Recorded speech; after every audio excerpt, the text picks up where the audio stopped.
Check out that big old boat. Yes, that is Noah's Ark. We are at the Ark Encounter in Kentucky and the Creation Museum.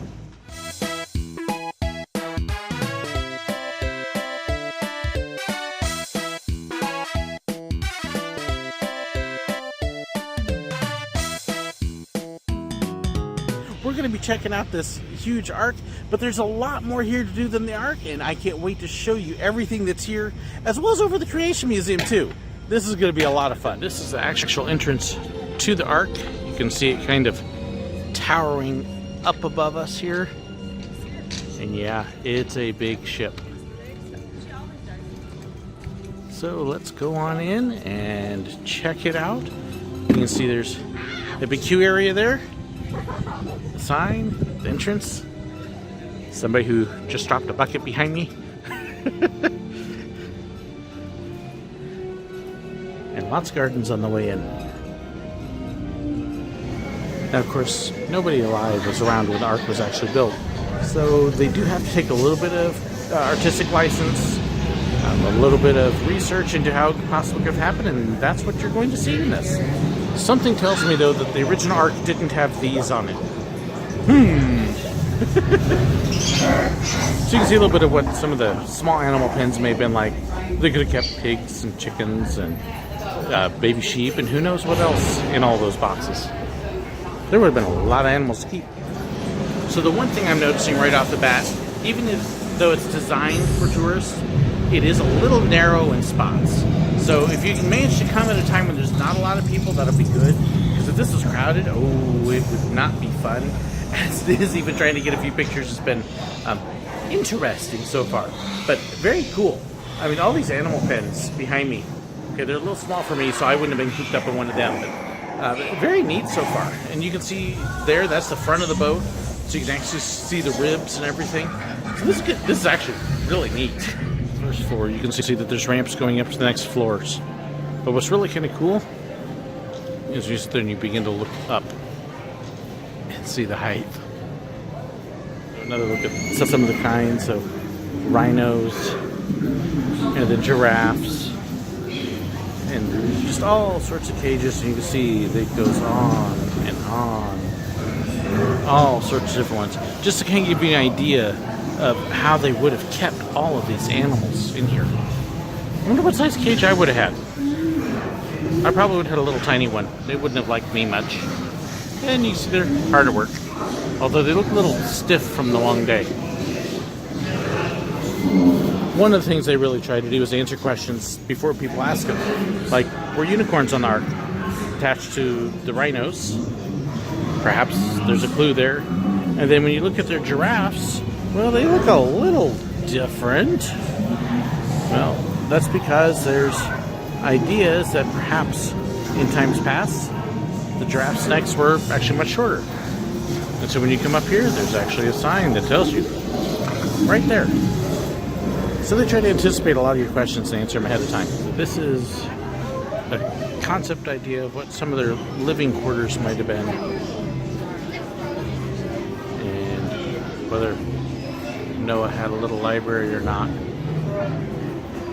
It seems like he talks to himself, which being cooped up in an Ark for a year, yeah, I can understand that.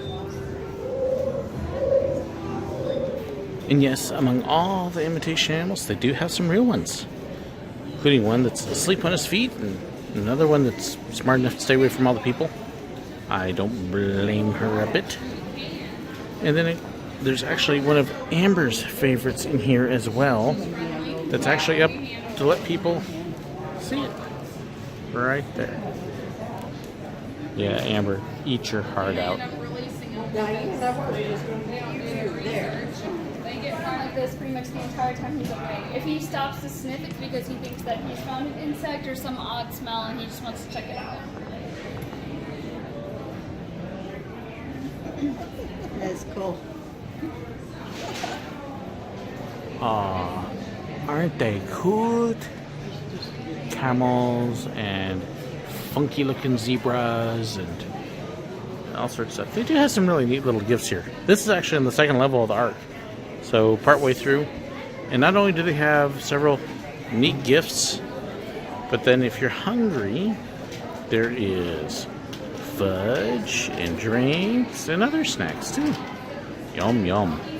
One thing to be aware of, I don't know if they have an elevator in the boat or not, but it's long ramps.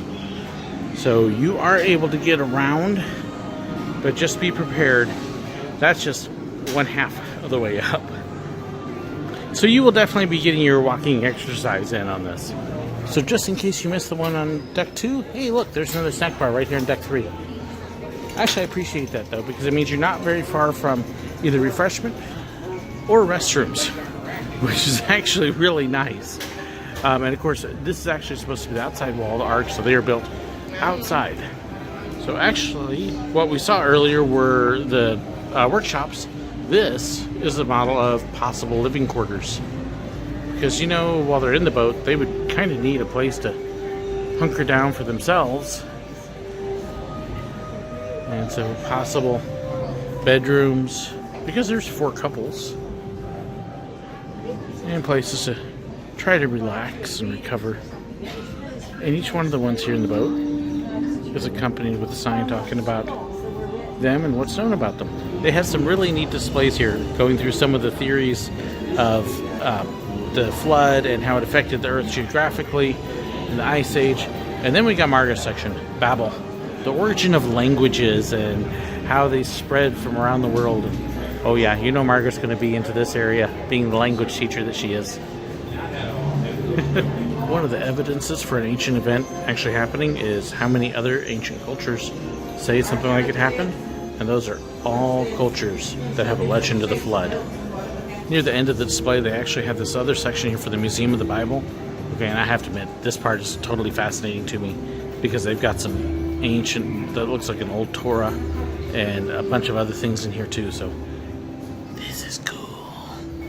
So I have to say that this is really neat to be able to walk around, whether you believe it or not, to be able to see how it could be built, how it could be done, how it could be successful and possible. It brought to life. It's really, really cool. Just a neat thing to walk around. So we're going to head out of the Ark now. They've got a zoo here and some other stuff, and we're going to go see the zoo and animals and who knows what else out there.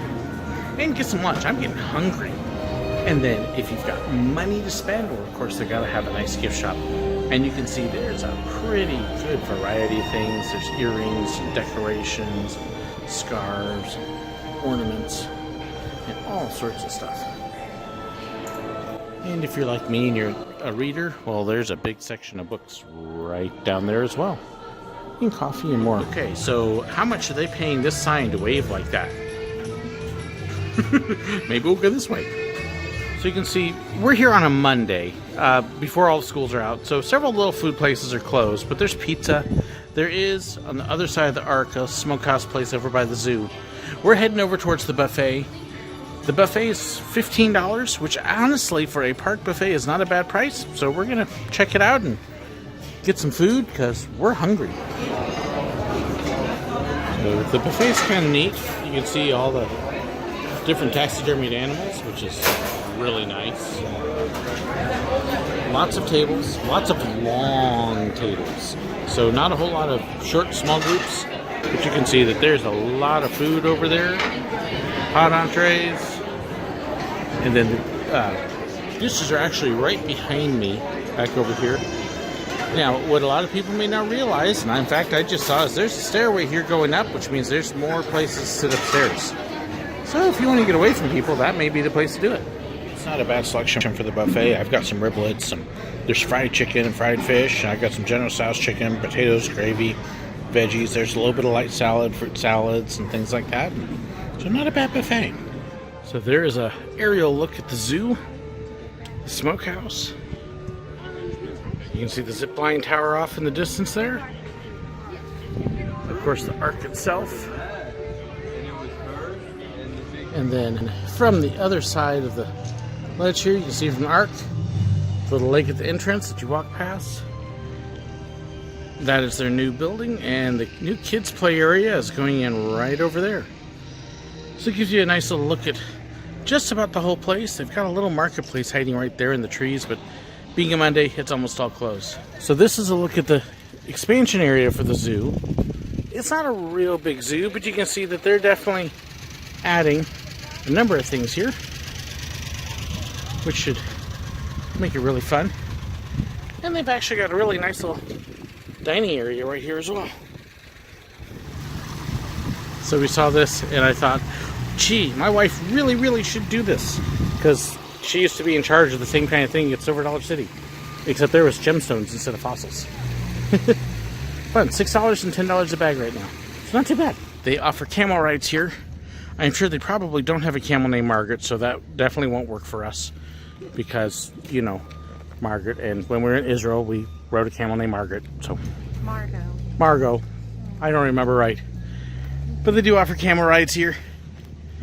And they've got several different critters around, and a petting zoo area back there, and then uncaged wild roaming animals. I don't know what they're going to do about them, but they better do something. Okay, so I don't think Aunt Margaret has realized what is in this pen in front of us yet. Yes, I have. Alpaca. Yes, there's the alpacas right there. Alpaca. Yeah, I think they're all 3 alpacas.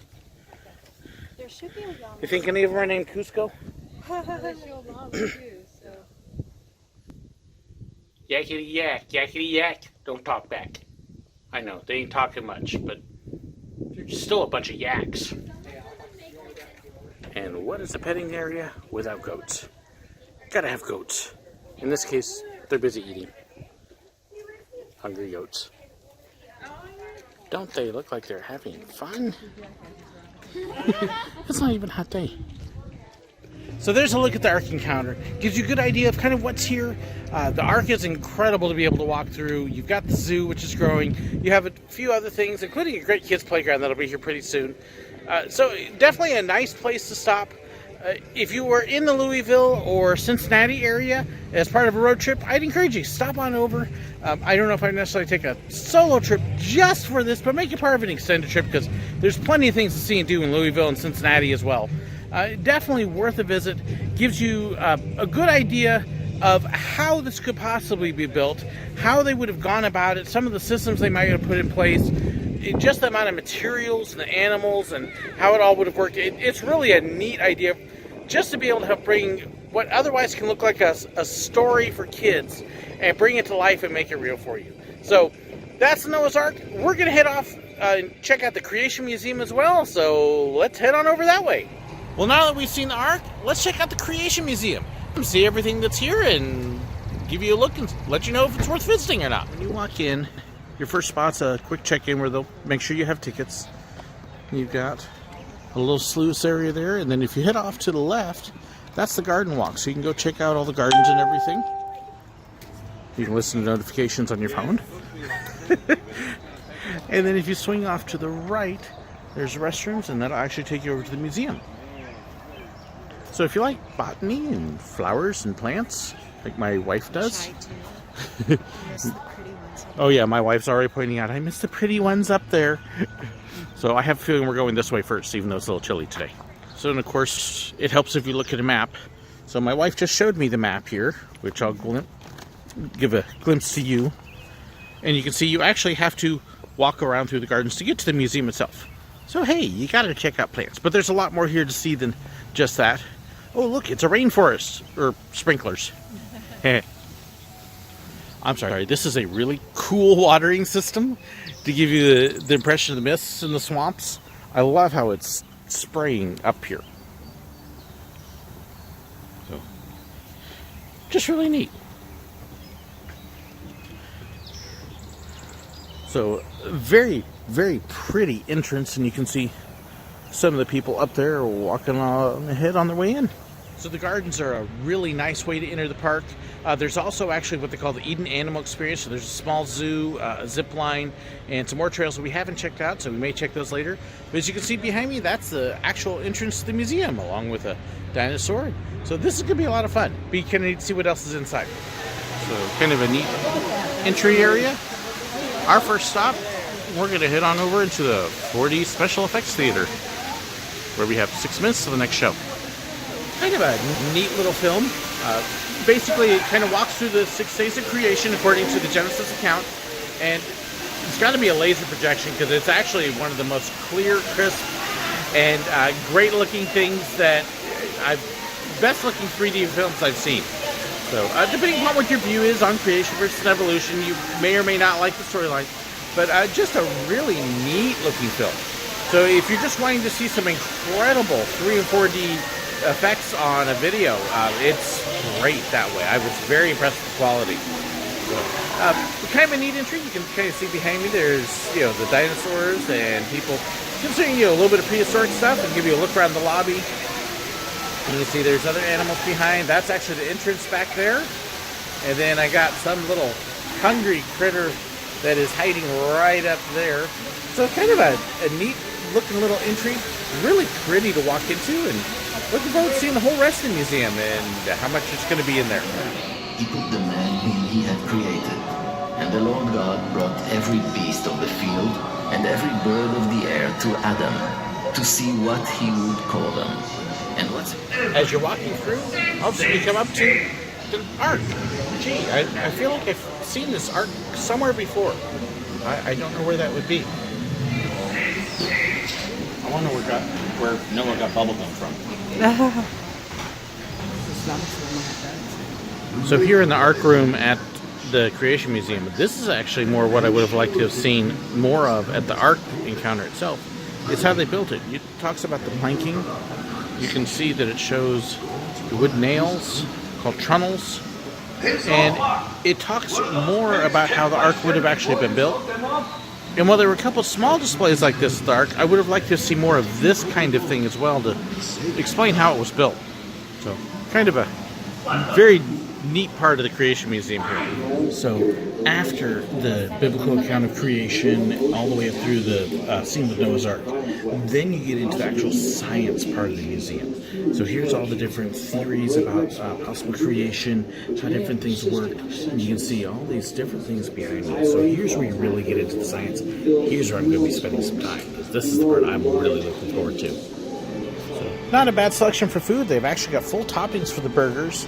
They did have for fried chicken dinner and country fried steak and a couple other things, and fries. My wife got a fruit salad and some chips and yogurt. But yeah, good looking food. I'm hungry. Now as you come out of the first main exhibit right over there, you'll come into one of the gift shops.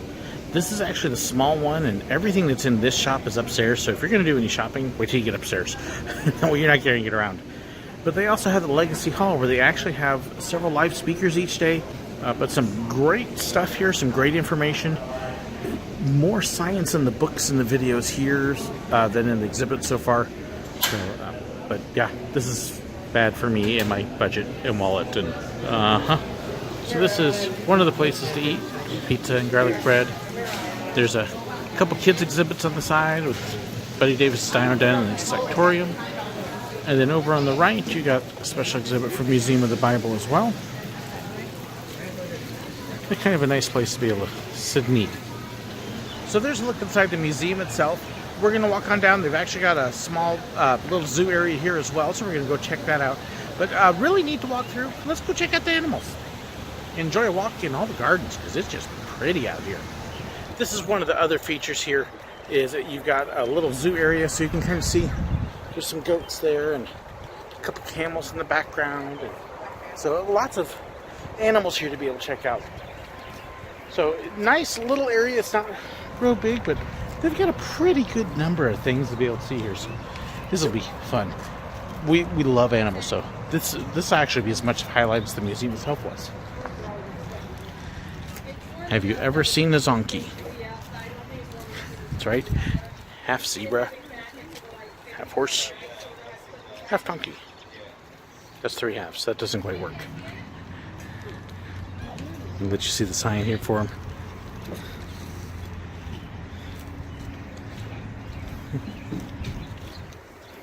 So there's a Zorse and a Zonkey. That's what they are. So there's a look at the Creation Museum and Ark. Really enjoyed them. Love the gardens. Love the zoos walking around. A lot to see that way. I don't know that either one is really a full day thing. We spent about a half day at each. It is about 2:45 now. We got here at 9 this morning, for example. Although there was one gallery here that I walked through pretty quick because as a pastor I pretty much knew everything that was in it already. So there are some ways that we went quickly through a couple things that most people might not, because there was stuff that we already knew. Really enjoyed looking at the possibility of the Ark and how it worked. Enjoyed walking through the Science Museum. I would have liked to see more science in the museum. They're both very linear, so you kind of stay on your one path that you go on. So like I said, a couple things I would like to see more. I would have liked to see more at the Ark about how the Ark was built. There was actually more here at the Creation Museum about how the Ark was built than there was at the Ark itself. So minor thing, would have liked to see, again, more of the science. With the Creation Museum, it would have been nice to have a couple galleries that you were free to walk through as opposed to following the line. I would have loved to have seen, for example, a whole gallery on dinosaurs and how they fit in, or a more scientific detail about the actual creation itself, because there's some great scientific theories and evidence and research along that lines, and you don't see that in the museum itself. The Creation Museum had a wonderful section as far as the flood and the disasters and rock layers and things like that. That was very well done. But we like seeing some other things to kind of wander in. A nice astronomy section would have been really cool, and some things, a little more freedom to kind of wander over. I'm going to go check this out versus that. So, but they both have very nice, small but very nice little zoos. The gardens outside the museum here are absolutely fantastic. Not a whole lot for little kids. So kids, if you're thinking about bringing them, you probably want about 10 so they can do some reading and understanding what's going on. Creation Museum has a playground and a sluice. The Noah's Ark is finishing up their playground. They'll also have the sluice there. So you have some things like that, but not a whole lot for younger kids unless they're really interested in science. But we really had fun. We're very grateful for the tickets that they sent us. We got tickets as pastors that they sent out to churches. So I did not get comp tickets because of doing my videos I did for other stuff. But very much enjoyed it. Loved the planetarium show and had a good time. Now we've got about a 5-hour drive off to St. Louis to go catch the zoo. So that's going to be our next stop. And we'll be there tomorrow. Thanks so much for watching. Hope you enjoyed this look at the Creation Museum and Noah's Ark. And hope it bless you. If you are a Christian, you will definitely love them. If you're not a Christian or a believer, it may not be as much to offer you because it's definitely got its focus audience. That's one of the reasons I would like to have seen more science, because I think it would have appealed to a wider audience that way. But yeah, so look, if you have any questions, please post them in the comments below. I'd love to hear them. Thanks so much.